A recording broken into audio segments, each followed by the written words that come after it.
우리가 신앙생활 하면서 오해하고 있는 것 중 하나는 내가 하나님을 다 알고 있다 하는 생각입니다. 아닙니다. 우리 하나님은 우리가 다 이해할 수 있는 그런 분이 아니십니다. 그래서 주님이 우리에게 기도를 가르쳐 주시면서 하나님은 하늘에 계신 분이다 하고 말씀해 주십니다. 하나님이 하늘에 계시다 하는 것은 우리는 땅에 있고 하나님은 하늘에 계시다는 말씀으로 내가 수련을 하고 훈련을 한다고 열심히 종교 생활을 한다고 하나님을 다 알 수도 없고 내 마음대로 하나님을 조정할 수도 없다 하는 그런 말씀입니다. 다만 자애로우신 하나님이 우리를 긍휼히 여겨서 우리가 하나님을 알 수 있도록 드러내 주시는 부분만 우리가 알 뿐입니다. 이것을 계시라고 합니다. 그러나 사실 우리는 이 하나님의 계시, 하나님이 드러내 주신 것도 다 이해하지도 못합니다. 오늘 시편 94편에서는 그 하나님의 다양한 면모를 보여주고 있습니다. 즉 하나님은 복수하시는 분이요, 세계를 심판하시는 분이시고 사람의 말을 들으시는 분이고 사람의 행위를 지켜보시는 분이고 열방을 징벌하시는 분이고 지식으로 사람을 교훈하시는 분이요, 자기 백성을 떠나지도 버리지도 않으시는 분이요, 의인의 산성이요 피할 바위가 되신 분이고 악인을 영원히 끊어버리시는 분이십니다. 이것도 사실 다 하나님을 포함하지는 못합니다. 그 중에 오늘 우리 1절 말씀을 중심으로 오늘 새벽에는 말씀을 묵상하도록 하겠습니다. 1절, 여호와여 복수하시는 하나님이여 복수하시는 하나님이여 빛을 비추어 주소서. 여기서 복수한다는 말은 악한 일들과 악인들에 대한 철저한 복수와 보복을 의미합니다. 그렇습니다. 우리 하나님은 악에 대해서 철저하게 복수하시고 악인들을 심판하시는 하나님이십니다. 자, 그런데 우리의 눈에 보이는 현실은 하나님이 악에 대해서 복수하시지도 않으시고 그냥 보고 있는 것 같습니다. 오늘 말씀처럼 악인들이 노래를 부르고 찌꺼리며 오만을 말하고 주의 소유를 공고하게 하고 과부와 나그네를 죽이고 고아를 살해하고도 말하기를 여호와가 보지 못하며 야곱의 하나님이 생각하지 못한다 하고 말하고 있습니다. 이것이 오늘 시편 기자가 바라보고 있는 현실이고 또 오늘날 우리의 현실이기도 합니다. 그러나 이런 상황 가운데서도 우리가 분명히 알아야 하는 사실은 하나님께서 악인들에게 즉각적인 보응을 하지 않는 것은 하나님께서 존재하지 않기 때문이거나 그들의 행위를 보지 못하시기 때문이 아니라는 사실입니다.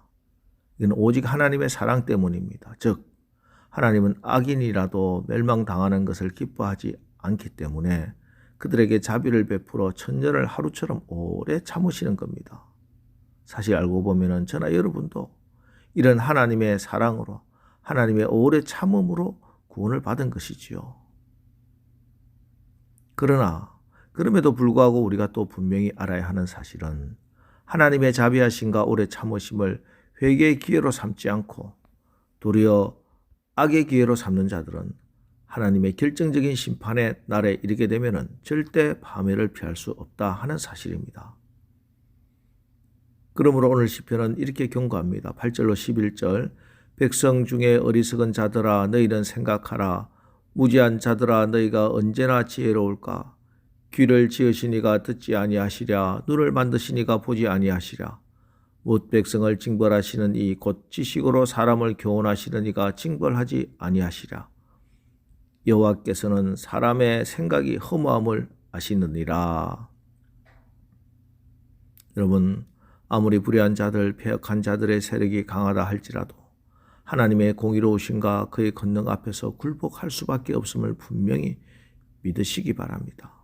그리고 악한 상황 가운데서도 우리에게 주어진 모든 삶의 기회를 거룩과 경건, 사랑과 선행으로 채워 나가십시오. 그리고 이렇게 하나님은 복수하시는 하나님이라 하는 사실은 곧 복수하는 것은 전적으로 하나님께 속한다 하는 말씀입니다. 그래서 성경은 원수 갚는 것은 우리 인간의 것이 아니라 하나님의 것이라 분명히 말씀하십니다. 로마서 12장 19절 내 사랑하는 자들아 너희가 친히 원수를 갚지 말고 진노하심에 맡기라. 기록되었으되 원수 갚는 것이 내게 있으니 내가 갚으리라고 주께서 말씀하시니라. 그렇기 때문에 우리는 원수 갚는 것은 전적으로 하나님께 맡기고 아무리 억울한 일이 있다고 해도 하나님께 아뢰야 합니다. 이것이 복수하시는 하나님을 믿는 믿음의 삶입니다.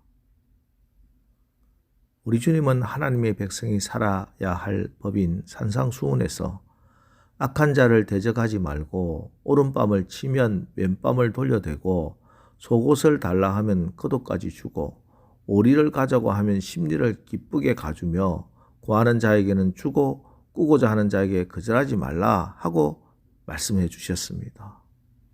여기서 오른편 뺨을 치면 왼편 뺨을 돌려대라 하는 뜻이 무엇입니까? 그것은 복수와 보복을 하기 위해 악을 사용하지 않는다는 것을 의미합니다. 그 사람을 회개시켜서 새 사람으로 만들어 주시든지 채찍을 들어 치시든지 하나님이 하실 것입니다. 하나님은 우리를 너무 사랑하시기 때문에 우리의 손에 피를 묻히기를 원치 않으시고 우리의 입에 욕을 담게 하지 않으십니다. 다만 너는 사랑하라, 너는 적극적으로 대처하라, 너는 용서하라, 원수 갚는 것은 내가 하겠다고 말씀하시는 겁니다. 물론 이게 말처럼 그게 쉽지는 않지요. 그래서 우리는 기도해야 합니다.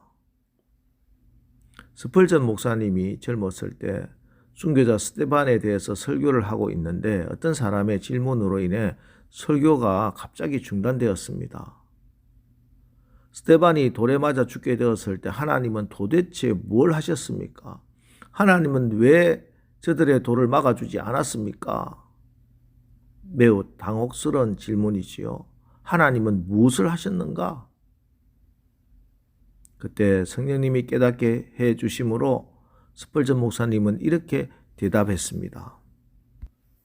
하나님은 스테반으로 하여금 기도할 수 있도록 해 주셨습니다.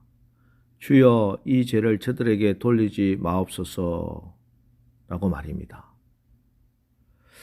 내 감정이나 상황보다 우리가 붙들어야 하는 것은 하나님의 말씀입니다.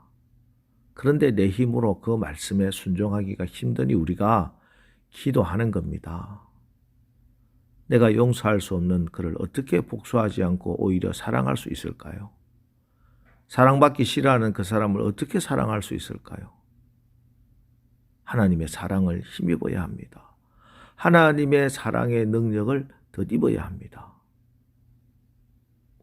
18절을 보면 재미있는 표현이 나오죠. 여호와여 나의 발이 미끄러진다고 말할 때에 주의 인자하심이 나를 붙드셔 싸우며 내 발이 미끄러질 때 낙심이 되고 실망이 된다고 하나님께 아랠 때 하나님께 기도할 때 그때 동시에 하나님의 인자하심이 역사하셨다는 겁니다. 19절도 내 속에 근심이 많을 때 주의 위안이 내 영혼을 즐겁게 하시나이다. 내 마음이 근심으로 생각이 복잡할 때 이미 그 생각이 하나님께 향함으로 그 영혼이 즐거움으로 들어가는 체험을 하는 겁니다. 우리가 세상을 살다 보면 이런 경우를 많이 만나죠.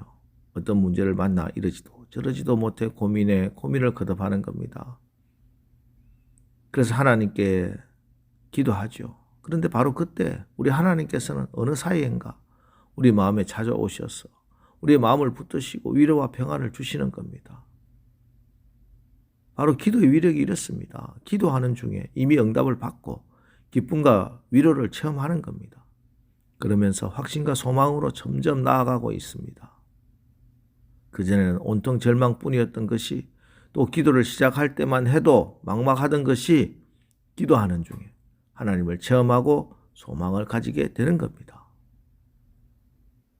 오늘 새벽 기도가 이런 하나님의 붙드심과 위안을 경험하는 그래서 하나님의 성품에 대한 분명한 확신과 찬양이 터져나오기를 주님의 이름으로 축원합니다.